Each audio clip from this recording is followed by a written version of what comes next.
इस मूवी में हमें सोफी नाम की एक छोटी बच्ची और बीएफजी नाम के एक काफी बड़े जीव के बारे में बताया जाता है, जो एक दूसरे के विपरीत होने के बावजूद भी समय के साथ एक दूसरे को समझने लगते हैं। क्योंकि बीएफजी सोफी को अपने देश लेकर आया होता है, जहाँ वो खुद तो शाकाहारी होता है, लेकिन उस देश में रहने वाले बाकी जीव मांस खाया करते थे, जिन्हें सोफी के बारे में पता चलने पर वो उसे मारने की कोशिश करते हैं। तो क्या सोफी उन खतरनाक जीवों से बच पाएगी? जानने के लिए इस वीडियो के आखिर तक बने रहे। पर एक्सप्लेनेशन की शुरुआत करने से पहले दोस्तों वीडियो को लाइक जरूर करें। मैंने मेरी तरफ से मेहनत कर दी है, आप भी बस इसे लाइक, कमेंट और चैनल को सब्सक्राइब करके मेरा मनोबल जरूर बढ़ाए, ताकि मैं आपके लिए और भी ऐसे एंटरटेनिंग वीडियोस पोस्ट कर सकूं। तो चलिए शुरुआत करते हैं इस मूवी के एक्सप्लेनेशन से। फिल्म के शुरुआत में हमें सोफी नाम की एक लड़की दिखाई जाती है, जिसे इंसोम्निया की बीमारी होने के कारण रात में नींद नहीं आती थी, इसलिए वो रात में किताबें पढ़ा करती है।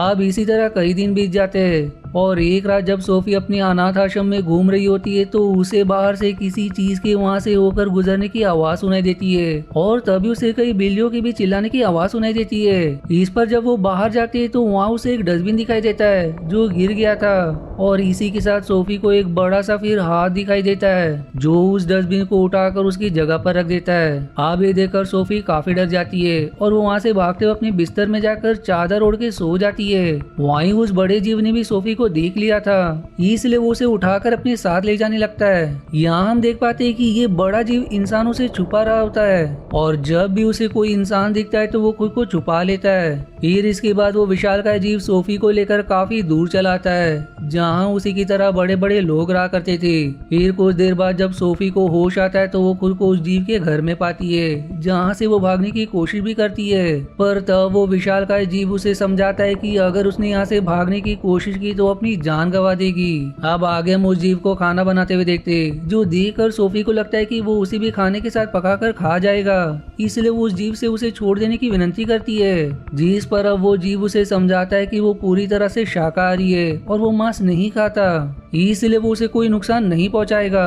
वहीं सोफी के पूछने पर वो उसे बताता है कि तुमने मुझे देख लिया था और यदि तुम ये बात इंसानों को बता देती तो वो मेरा पीछा करते हुए जगह तक आ जाते।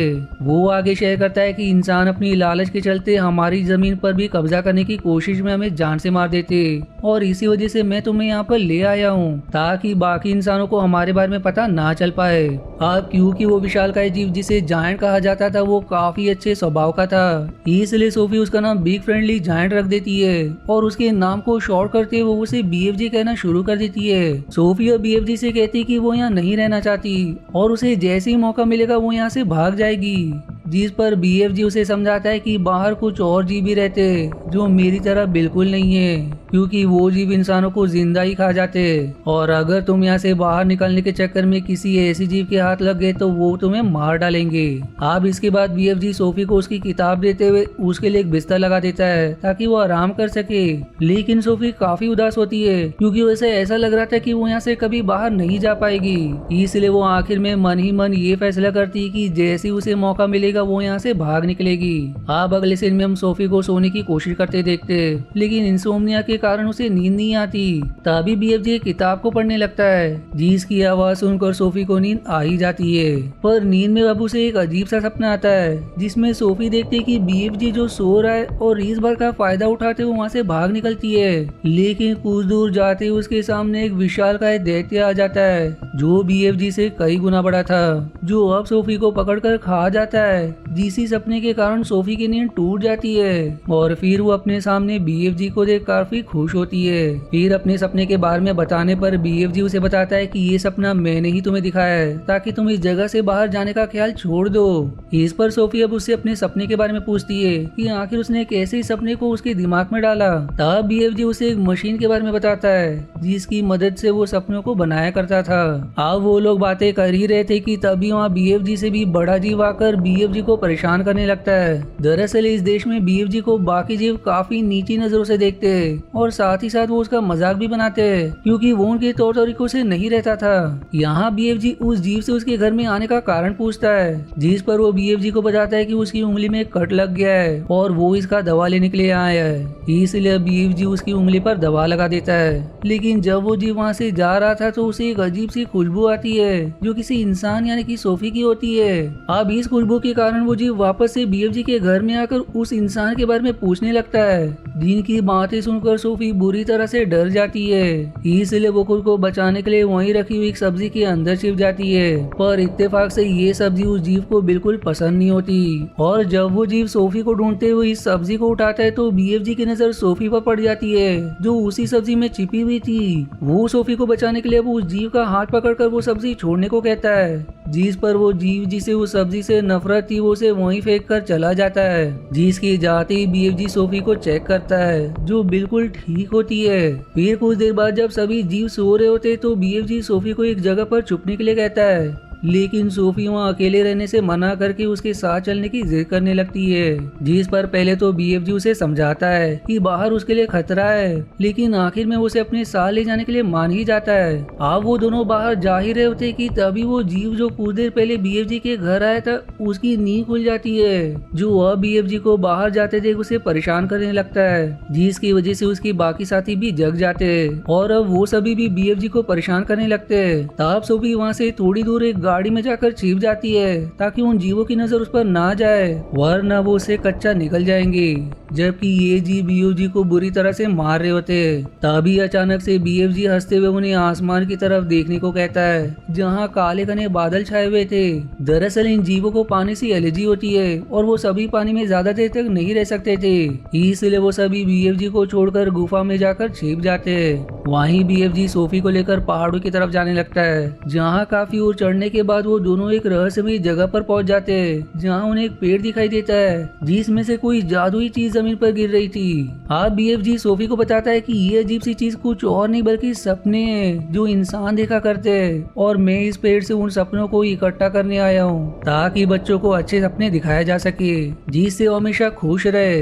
अब इसके बाद वो सोफी को लेकर वापस से उसके शहर चला आता है और वहाँ के सारे बच्चों के कमरों में उन अच्छे सपनों को छोड़ देता है, जो फिर उन बच्चों को अच्छे सपने देने के बाद सोफी को उसके अनाथ आश्रम में छोड़ देता है, क्योंकि उसे पूरा विश्वास हो गया था कि सोफी उसके बारे में बाकी इंसानों को नहीं बताएगी। पर वहाँ से जाने से पहले वो सोफी को समझाता है कि अगर वो वापस से उसके देश में गई तो बाकी जीव उसे जिंदा खा जाएंगे, इसलिए वो भूल से भी वहाँ ना आए। पर अब सोफी बीएफजी के ना होने से काफी उदास हो चुकी थी, जो खिड़की के पास खड़े होकर उसके बारे में सोचने लगती है। तभी उसे ऐसा महसूस होता है कि बीएफजी उसके आसपास ही है, इसलिए वो खिड़की से छलांग लगा देती है, लेकिन जमीन को छूने से पहले ही बीएफजी उसे पकड़ लेता है, क्योंकि वो सच में उसके करीब ही था। फिर सोफी की जिद पर वो दोनों वापस से बीएफजी के देश में पहुंच जाते, जहां बाकी जीवों को सोफी के बारे में पता चल चुका था, इसलिए वो सभी उन दोनों पर हमला कर देते।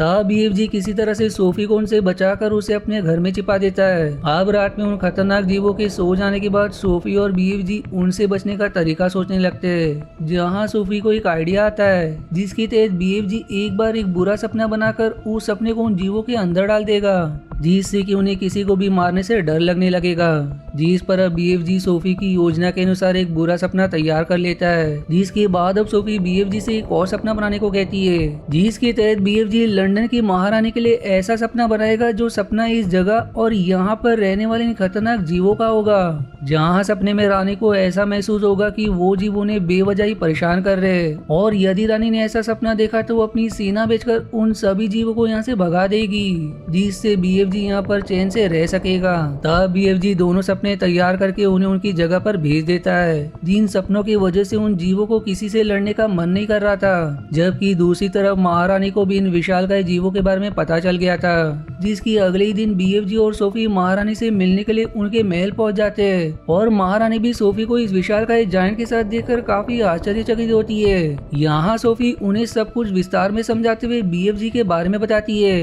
कि वो किसी इंसान को खतरा नहीं पहुंचाएगा, बल्कि बीएफजी एक शाकाहारी जीव है। फिर इसके बाद महारानी अपनी सेना सोफी और बीएफजी के पीछे भेज देती है, और फिर वो सभी मिलकर उन दैत्यों पर हमला कर देते हैं। वहीं सेना इस बात का ध्यान भी रखती है कि किसी भी जीव को कोई जख्म ना लगे, क्योंकि वो लोग इन देवों को मारने के बजाय उन्हें यहाँ से भगाना चाहते थे, इसलिए वो उन सभी को पकड़कर समुद्र के बीच में बने एक टापू पर छोड़ देते।